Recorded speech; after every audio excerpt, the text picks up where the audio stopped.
All right, welcome to everybody that's there. I'm sorry that I'm not, but I will be participating by phone.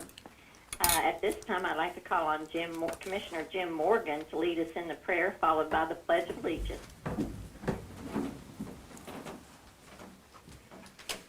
Let us pray. Most gracious Heavenly Father, we ask that you would be with this country today as we work through issues. Help us to find compromise. Be with those who govern. Be with those who protect. Be with those who heal. Be with those who take care of all those issues. We would ask that you would give us direction so that we might fulfill your will. And all of this we ask in the name of your Son, our Savior, Jesus Christ. Amen. Amen.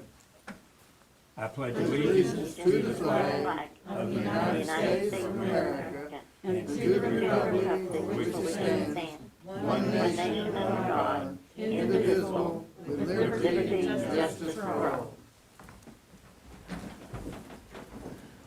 Thank you. At this time, we'll call the regular commission meeting to order. This is Thursday, January 14th, 10 a.m. And we will move on with our agenda. And the first item is the nomination election of President of the County Commission for the year 2021. And I would like to nominate Jim Morgan to be President of the Commission for the next year. And I would like to second that nomination. Jim's in his 5th year of his 6-year term. I don't think you've served as president, have you, Jim? pro tem while Commissioner Bailey was not available, but Okay.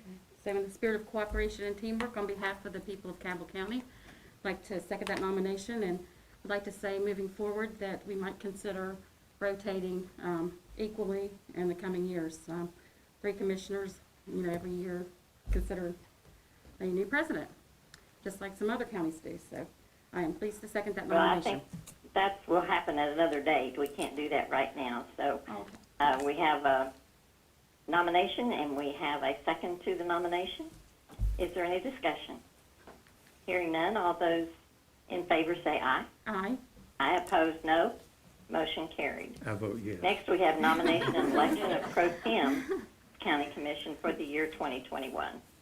Well, in keeping with keeping me straight after 4 years in my 5th year, it would be nice to have, and I nominate Nancy Cartmill for the position of President Pro Tem.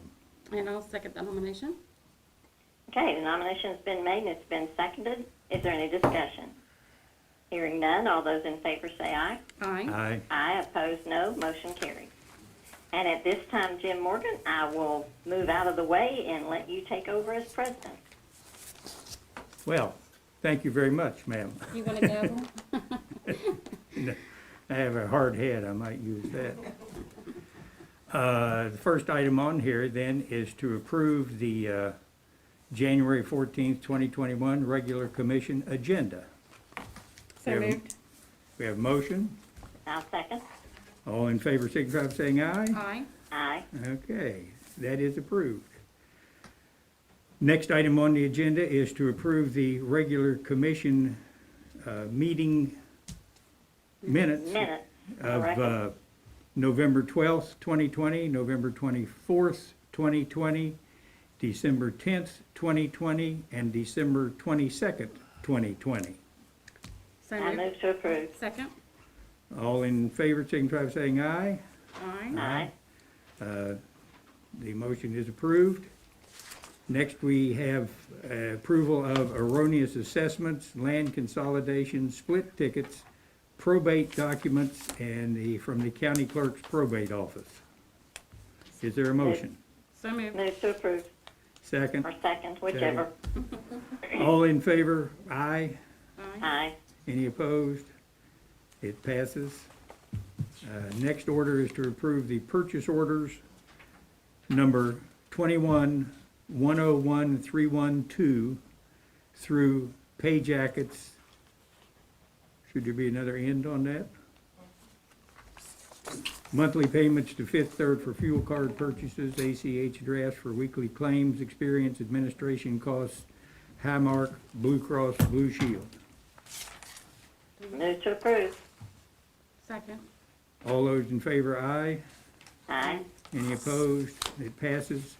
Should there be an Let me back up and get that. ending number? Yes.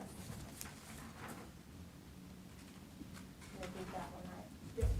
It would be 21-101-595. 21-1. 21-101-595.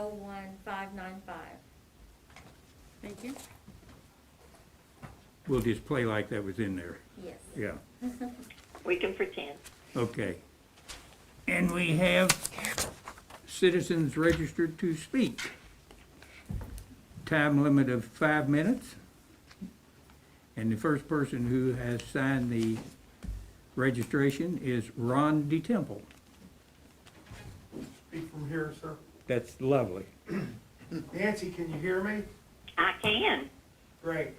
Thank you all for granting me the opportunity to be here. I come before you today as the president of the Williamsburg Sewer System, and our parent company is RD Developers, Inc., for which I am the president of. RD Developers, Inc. has been in business in 2 more months, it'll be 50 years. RD Developers has built an outstanding reputation in our community, building subdivisions such as Laurel Woods, Longwood. We've won state awards for the most outstanding subdivision in the state. We also build apartment complexes and other small communities. Most of the people here know something about the way I personally have tried to conduct business and what I've tried to stand for in our community. I come before you today as a defeated person. I'm president of Williamsburg Sewer System. And at this moment in time, Williamsburg Sewer System is a tremendous potential problem. We have no backup generator. We have no backup pumps for our main lift station or for the lift station in the community. I've lost my operator. I sent out 27 letters to potential operators within the state. I'm 76 years old, still in pretty good health, but if I die tonight, I don't know what's going to happen out there. It's a disaster waiting to happen. We have a 45-year-old sewer system. We've met all of the DEP and PSC guidelines, but we have a tremendous financial problem. The PSC rules and regulations seem to make it very difficult for a small, privately owned sewer system to be able to operate. Each year, when we go for rate increases, they give us a budget, but the revenue never equals what is proposed. And when you go back for another rate increase, they won't let you, as they call it, retro rate back to the money you've lost. So we have owned the system since about 1985. As the president, I had failed to ask for a rate increase until 2012. In 2012, the script will show you that the judge said, Mr. DeTemple, the $130,711 that you have invested with your company into this sewer system, you can kiss that money goodbye. So therefore, we ate $130,711 that we put into the system. Today, I am supposed to be paid a $400 per month management fee. That fee has not been paid to me for the last 4 years. That means I work for nothing, and I'm the key to keeping the crap from running into the river out there. In addition to that, our company, RD Developers, the parent company, provides the people that operate the sewer system. At this point, after coming from that point in 2012, we've now accrued an additional $150,000 worth of money that RD Developers has invested into this sewer system, that there seems to be no future to be able to get it out. 3 years in a row, in the annual report that we file with the Public Service Commission, I outlined all these things very clearly. I have copies of that to be able to give to you. My concern is that the residents of Williamsburg Sewer System are the ones that are really going to get stuck on this deal. Here's an example to show you. By the way, you are listening to a miracle worker here today, because as president of Williamsburg Sewer System, we have a rate for 4,000 gallons at $33.50. These are numbers compiled yesterday from the Public Service Commission. Spring Valley charges $71.55 for the same amount of sewerage. Salt Rock, $65.32. Culloden, $59.84, and the city of Milton, $50. We're expected to do this for $33.50. It's totally impossible to do, and I've reached the end of my rope. I have a bracelet on that I've worn for years that says, dream big, and never give up. I know some of you people, and you know my reputation in this community, and you know what I've stood for. I'm a charter member of the Barberville Rotary Club, and I am deep on this deal. I am the only difference between sewer running into the river out there. We have no generator, we have no backup pumps for the main sewer plant or for the other plant. And today, RD Developers isn't the company that you all knew that was building upper bracket homes and subdivisions and bringing in $1.5 to $2 million a year where we could just absorb this. Today, our income, as you'll see in records, is around $200,000 to $300,000 a year by helping maintain rental properties.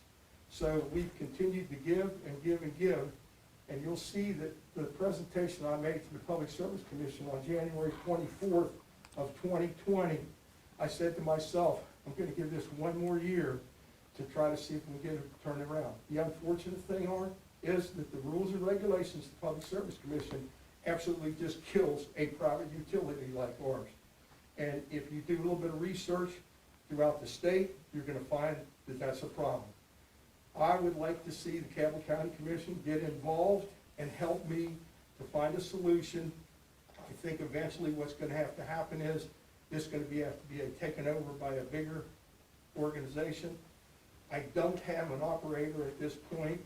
I've hired a consultant to help me out there. And my past experience in the development business of developing land, sewer lines, water lines, and all that kind of stuff has helped us be able to keep things together. We have virtually no complaints from the Public Service Commission from any of our customers. And here's what's going to happen, folks. Our customers out there, 207 customers, are going to get the short end of this deal. Because some way, somehow, this thing's going to fail, and then some receiver's going to take it over. And they're going to have $75, $80 sewer bills instead of having a reasonable sewer bill. And I want to go on record to say, I think that the Public Service Commission, the people that I've talked to there in these hearings and stuff that I've had, I think within the guidelines that they have to work with, they never retrofit. When they propose that you're going to have a certain amount of money, and when for the year you fall short $6,000, $7,000, they don't say, well, we'll go back and give you enough money this year to be able to make up that. So since 2012, when we've been systematically filing for rate increases, every year it's like, here's where we are, here's where we are, here's where we are. So it's a really difficult problem. I know we're going to have to get somehow the legislature or somebody involved, but I can't even take a vacation, and I've got to send a guy out there every day to see what's going on. And just 2 weeks ago, when we had one of the pumps in our plant went down to where only one pump was operating, it was hell, to say the least, to be in my shoes, to know that if that second pump fails, we got a real problem. And I need your all's help and guidance, and I appreciate what you all do in our community. And thank you for, I will give you copies of what I gave to the Public Service Commission so that you can be able to have an opportunity to see that they've had every opportunity. One of the other fears I have is, I die, they go back on my family when you start polluting the river. I don't think there's any judge in the world that when they look at the records of what we've said to the Public Service Commission, I don't think there's any way that they'll go back on my family, but we got a problem. I appreciate the opportunity to address you all. Thank you. Can I ask a question? Are there questions? Yeah, I had heard recently, Ron, that the Salt Rock Public Sewer District was going to take over maybe the Pea Ridge. Is that not true? I don't know that. I know that Pea Ridge is upgrading their plant to be able to accept more sewerage. And I know that the Elks Esquire Club has some problems now. and hired a consultant who tried to get us to join in with them, but we don't have any money to join in with them. Every month, my people that actually are have been the operator, and the guys that help me out there, we haven't paid them for over 2 years. We haven't paid our parent company for their services. And the same way with any fees, that I'm supposed to get $400 a month as the CEO, CFO, et cetera, of this company.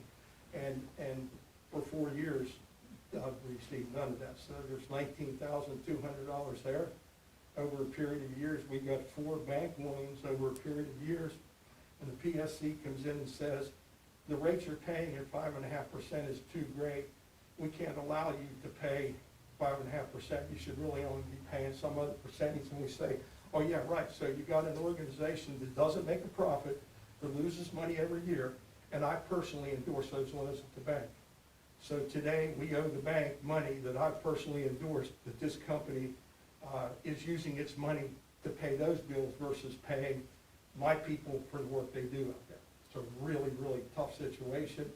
I've hung in there. A few of my friends have said, you're silly for not throwing up the white flag earlier.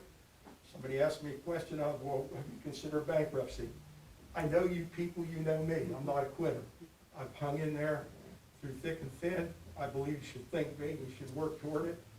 I've been lucky to be a candidate for Entrepreneur of the Year in the state of West Virginia earlier in my career. I mean, we won all kind of awards and gotten all kind of acclimates. But guys, it's a wise man who knows he's defeated, and I'm defeated on this project. I've known you a long time, and I can hear it in your voice, Well, certainly. you've known me a long Do you know time. the code reference or the rule? Pardon me? Do you know the code reference or the rule that you feel is hamstringing the Well, smaller? the total operation of the Public Service Commission is such that they will not allow you, they use the words retro rate.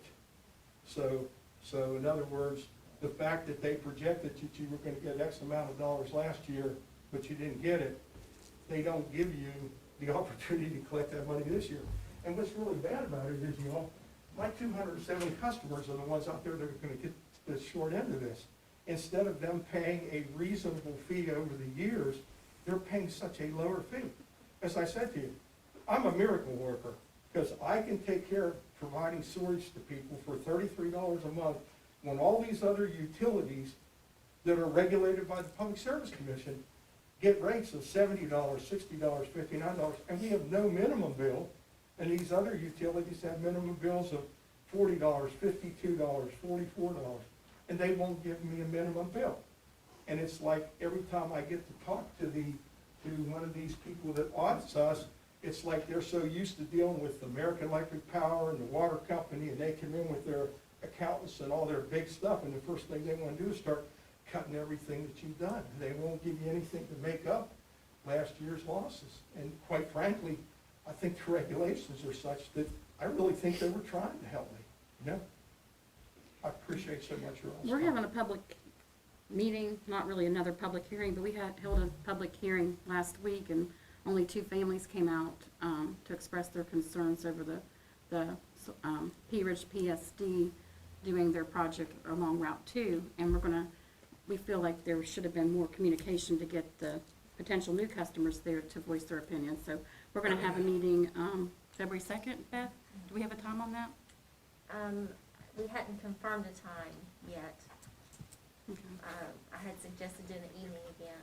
Well, if it's appropriate. So maybe you could come to that and just If it's talk appropriate, to the, that's a really worthwhile project. I mean, our company has 62.24 acres of land on Little 7 Mile that would be a great commercial facility, but without sewerage, it's dead, so to speak. And we're just one of many owners that if that sewer was run up there, it would really make a big difference for growth and development in our community. So, What thank was you your- all so much for allowing me to speak this long. Customer count at Williamsburg, 200? 207 or 270? 207 customers. 207. I think the PSC has us listed for 209 and that comes and goes. Sometimes you got two customers in the same house at the same time for an overlap. Thank you again so much. Thank you. And you're go- Ron, I wanted to ask you a question. Have you talked to Salt Rock about taking over your system? No, ma'am. They could do that if they would. I talked to Dina at P Ridge, and she said they've got their hands full right now, but they'd be glad to help. And as a matter of fact, P Ridge has helped a couple times on some clogged up lines. They've actually come out and helped us unclog a couple lines at times. Thing is, folks, you got a 45-year-old system that we are keeping together, and it's a miracle that we meet the DEP requirements for effluent and that we have no complaints whatsoever. Which you all that know what I stood for, I believe in good customer service, and we've done it. But it's just gotten to the point where at 76 years old, I'm scared. I can't go away. I can't go on vacation.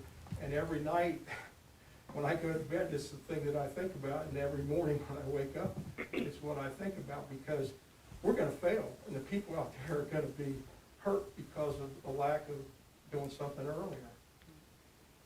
Well, you might want to talk to Salt Rock, because I think they're closer to your development than P Ridge would be. I will do it.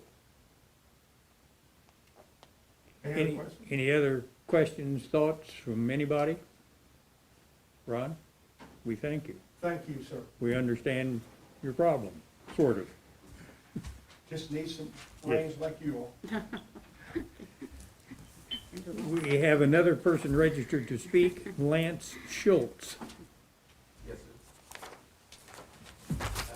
I just had a letter I wanted to read, and then at the end, if it's okay, I'd like to approach and have it introduced into the record and shared with the commission members.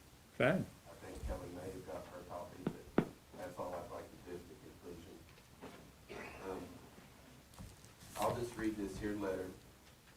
My mother Nancy Schultz succumbed to the virus Friday, November the 13th, 2020. The content of this letter will remain specific to the facts and no opinions will be presented. On Monday, January the 4th, 2021, I arrived early to a scheduled hearing to the Cabell County Courthouse for the purpose of probating my mother's will with the probate office, only to learn that I had been given the wrong day for the appointment by a woman named Joyce who was not there that day.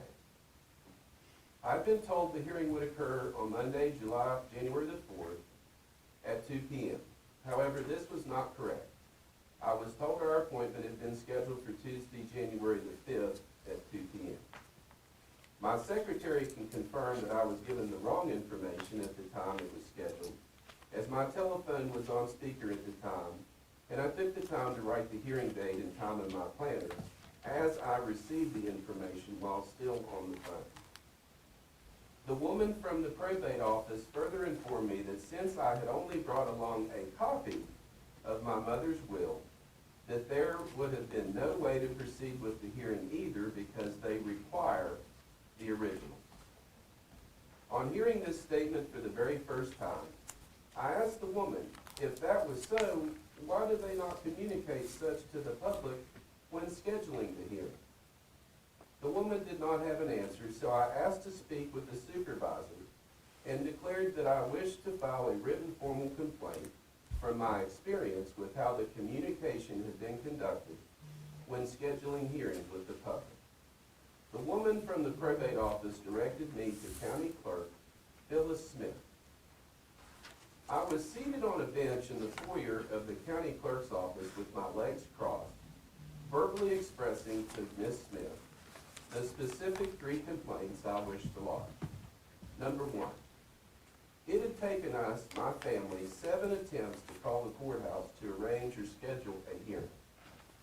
Number 2, when the woman Joyce did finally return our calls, we were given the wrong day, which may be corroborated by my secretary.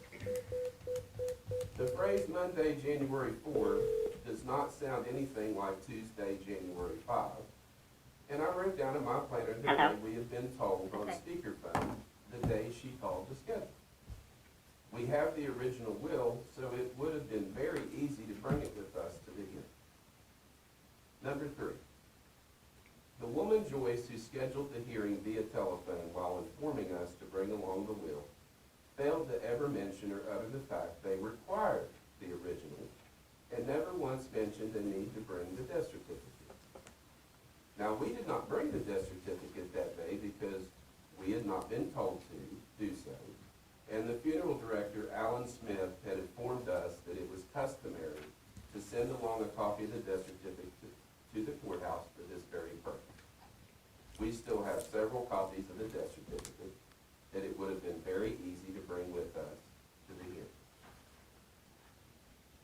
My singular express purpose in requesting to lodge a formal written complaint with the supervisor was that so no other member of the public would have to endure such a negative experience in the future for something so basic and simple.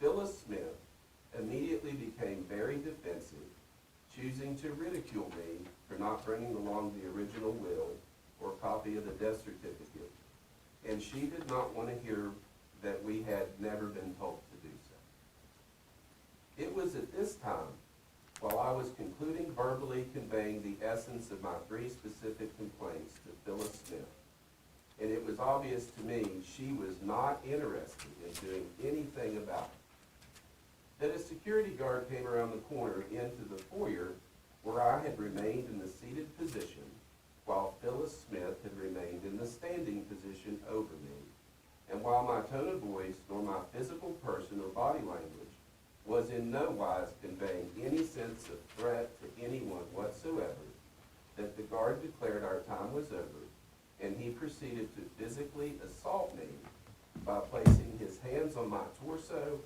raising me from the seated position and spinning me around. I declared to them both that I had requested to file a formal written complaint, and he declared back to me, "Tough, your time is up, and you can file your complaint via telephone outside." Although I sincerely do not believe this man had any right to physically force me out of the building or place his hands on me in any way, at no time did I resist and calmly proceeded to exit the building, but stopped to ask him his name and the name of his supervisor, because at that point I wished to file criminal assault charges against him for his behavior. He explained his name was Belville and that his supervisor's name was Roberts downstairs, and he said, "You can go look him up downstairs." I stepped outside and called 911 and explained that I wished to file a criminal assault complaint against this man for putting his hands on me, and my singular express motive for doing so is so people like him will not continue to believe that his behavior was somehow justified in any way. At no time in my verbal discussion with Phyllis Smith did I raise the tone of my voice or present a body language which would in any way convey a threat of danger to her person. Quite the contrary, I remained in the seated position with my legs crossed as I am today the entire time, with her remaining in a standing position over top of me.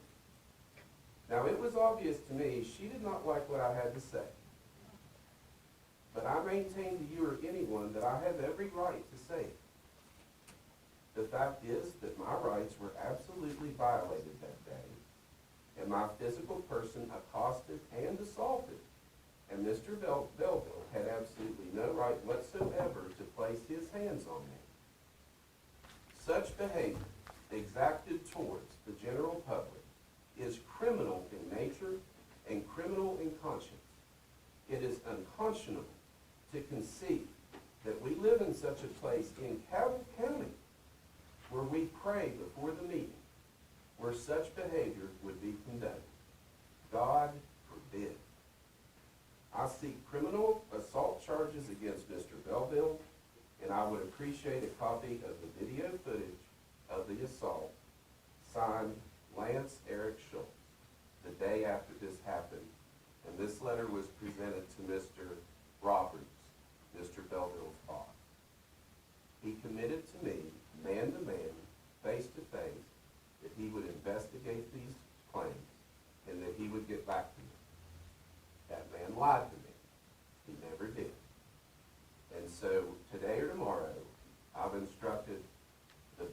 civil rights attorney that I could hire in the state of West Virginia. I've requested a FOIA request be drafted to the attorney seated beside me that I'd like to review a copy of the footage. There is only one reason I can think of why you will not grant that request, and that's because you're trying to hide something.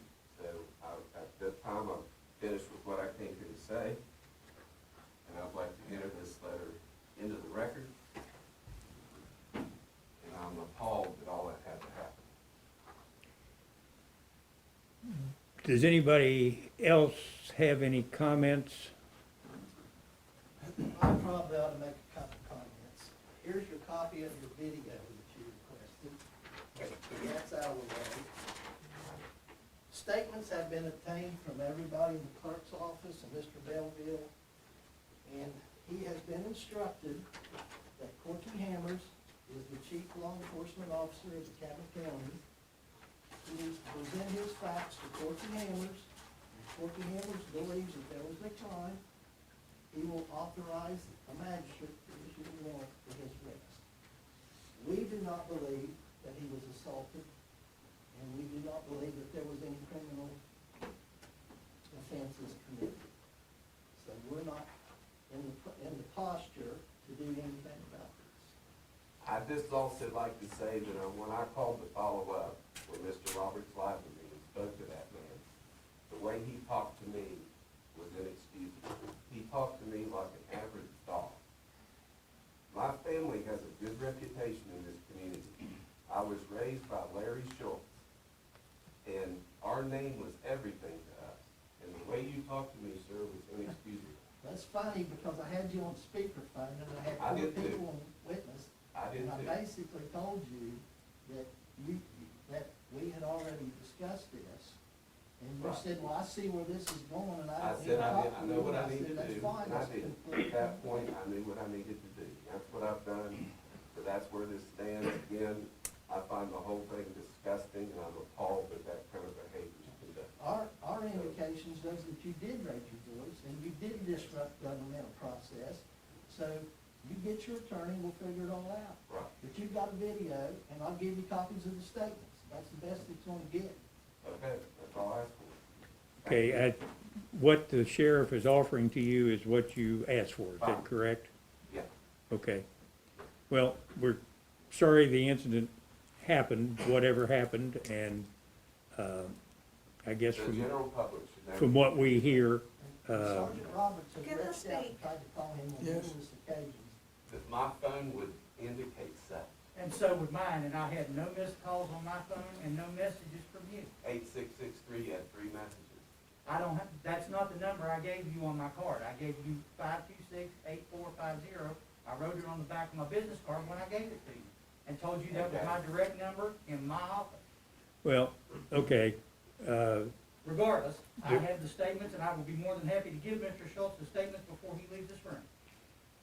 the clerk wanted to make a comment, I think. I do. First of all, I don't think he ever talked to Joy, because she don't go by the name Joyce.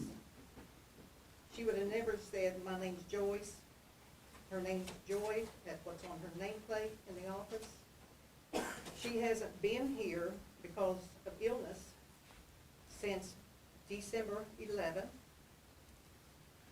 So I don't think he can say he talked to Joyce. I'm only basing that on, that's what the other woman told me. She said she was not the one that arranged the meeting. It had to be the other woman, and she gave me her name. She would have never said Joyce, because Joyce, she Well, never I goes could've by misheard Joyce. or wrote it down wrong. Well, you Obviously, most I- certainly did. It does sound like. That's not at all true what he's saying. No. And I told him, I'm the one that made the appointment. Joy was not there. I was the other girl. I'm the one that talked to him. He never called 7 times and left a message. I never had one message from him. So that's not true.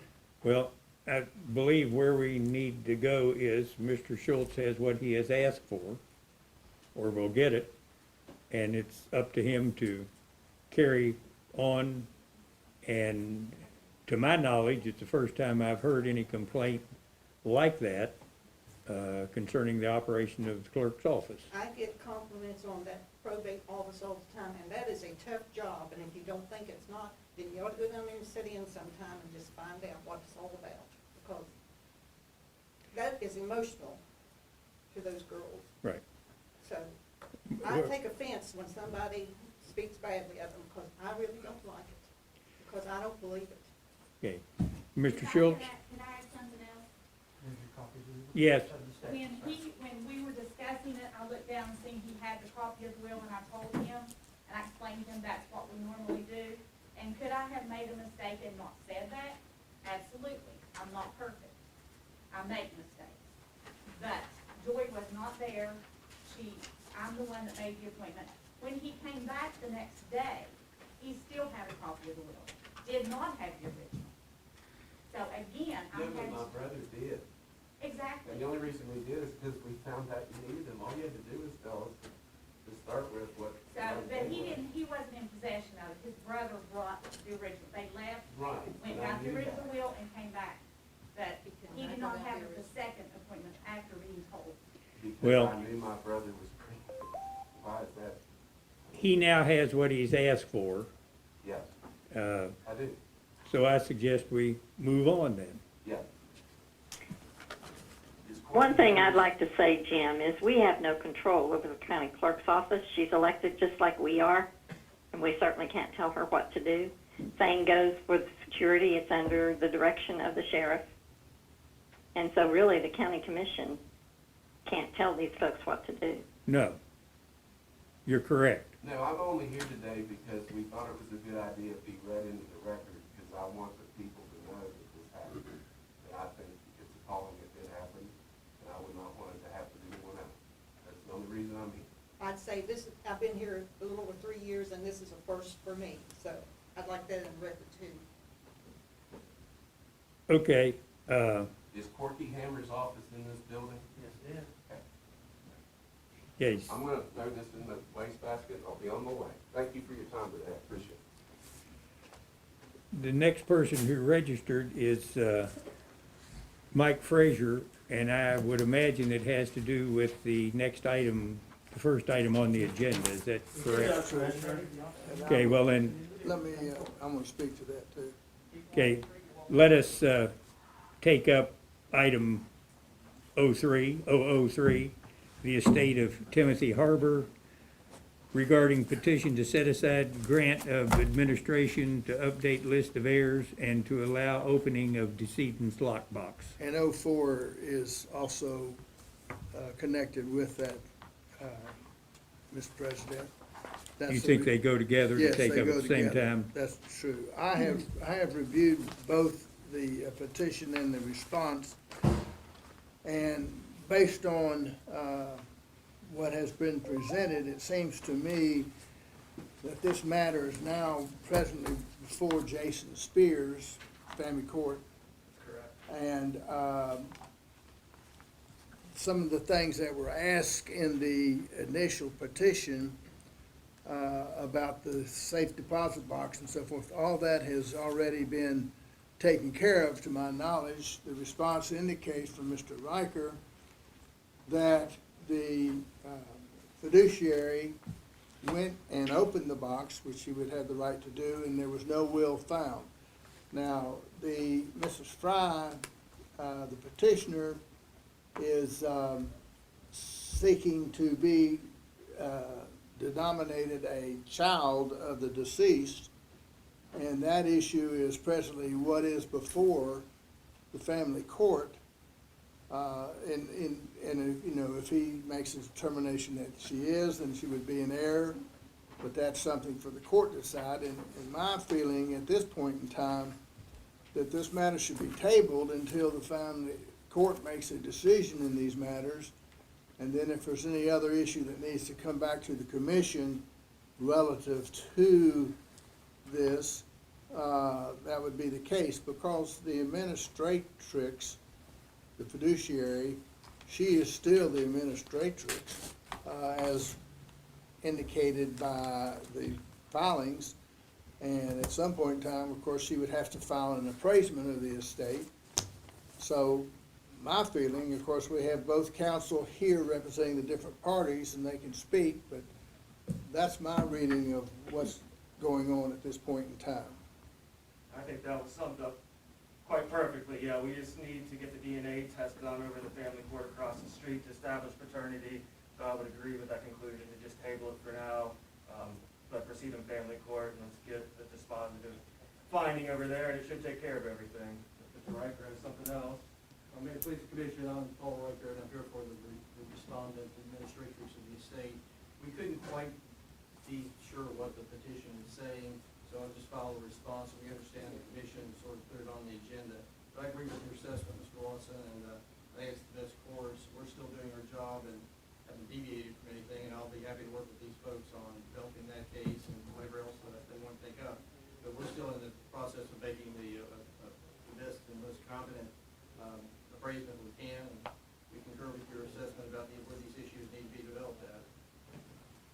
So with that. if So both- does the commission then understand in our best ability of legalese that it is in agreement with both parties that we table this until you get things worked out?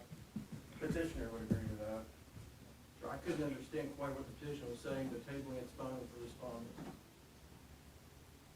I move that we table this item until the results are in from the family court. That would be both items 003 and 004, Right.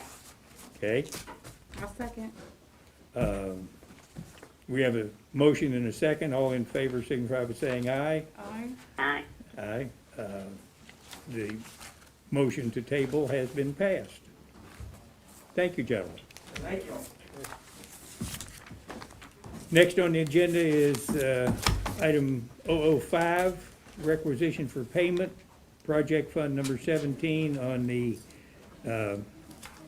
HIC-Hadco Park, project number 1, series 2014, in the amount of $5,912. Move to approve. Second. Been moved and seconded. All in favor signify by saying aye. Aye. Aye. The motion is approved. Next is item 006, resolution, Cabell County Commission, reappointment of Danny Cantrell to the Culloden Public Service District. Move to approve. Second. Been moved and seconded. All in favor signify by saying aye. Aye. Aye. The reappointment is approved. Item 007, resolution, Cabell County Commission, in the matter of Board of Equalization and Review setting hearings for Cabell County property tax assessments for tax year 2021. I think we have a list of those, but it's not included on the agenda. You want the- Here's the date. Well, I was just gonna say for the purposes, all these are at 10 a.m. January 29th, February the 2nd, February the 5th, February the 9th, February the 12th, and February the 16th. So Thank you. moved. I second. Moved and seconded, all in favor signify by saying aye. Aye. Those dates then will be set. Sandy, thank you. Next is item 008, resolution of the Cabell County Commission in the matter of pledging of temporary letters of credit by J.P. Morgan Chase Bank, N.A. Is there a motion? Move to approve. Second. Been moved and seconded, all in favor signify by saying aye. Aye. Aye. Aye. Motion, resolution passes. Next is item 009, resolution of the Cabell County Commission regarding employment. Briara Marie Hughes, full-time EMT. Callie Sands Yingst, full-time EMT. Jeffrey Daniel Valance, full-time paramedic. Reclassification of Brian Ash, per diem EMT, and Joseph Diamond to full-time EMT. Move to approve. I second. All in favor signify by saying aye. Aye. Aye. Resolution passes. And 010, resolution, Cabell County Commission regarding reclassification of Samantha Kaiser to full-time telecommunicator. Move to approve. Second. All in favor, signify by saying aye. Aye. Aye. Resolution passes. Item 011, Cabell County Emergency Medical Services, otherwise known as CCEMS, has presented the update book of general orders from January 2021. And we have received that copy. Is there, are we approving it? Are we receiving it? What are we doing? You're approving. Approve? Yes. It's been reviewed by council. It's just every 2 years we go over and make updates. The biggest update was with social media, to be very honest with you. Mr. Mary suggests we approve it. I would like for you to. It's pretty Is- thick. We have a motion to approve. I'll second. All in favor signify by saying aye. Aye. Aye. And we have in item 012, a letter from Irv Johnson, Cabell County Assessor, regarding additional compensation from the dog fund for December 2020, $15.60. Move to approve. Second. A lot of money. All in That's favor right. signify by saying aye. Aye. Aye. Mr. Johnson will be so compensated. We have, I believe that President Nancy always asked if anybody had anything else to say about anything before we placed various items on record, signed things, and terminated the meeting. Mr. President, may I enter some papers into the record for what I said earlier? Sure, Thank you. at least I think sure. Yes. Okay, at that point then, we will have items to place on record, minutes to be recorded. Culloden Public Service District Special Board Meeting, September the 2nd, 2020. Culloden Public Service District Regular Board Meeting, September 16th, 2020. Culloden Public Service District Special Board Meeting, October 14th, 2020. Culloden Public Service District Regular Board Meeting, October the 21st, 2020. Culloden Public Service District Regular Meeting, November 18th, 2020. Additional documents to be recorded, monthly statement of Assessor Cabell County, West Virginia for the month of December 2020. I move to approve. Second. All in favor, signify by saying aye. Aye. Aye. Aye, then all those will be placed on record. Commission's representation reports for the good and welfare of Cabell County. Do we have any?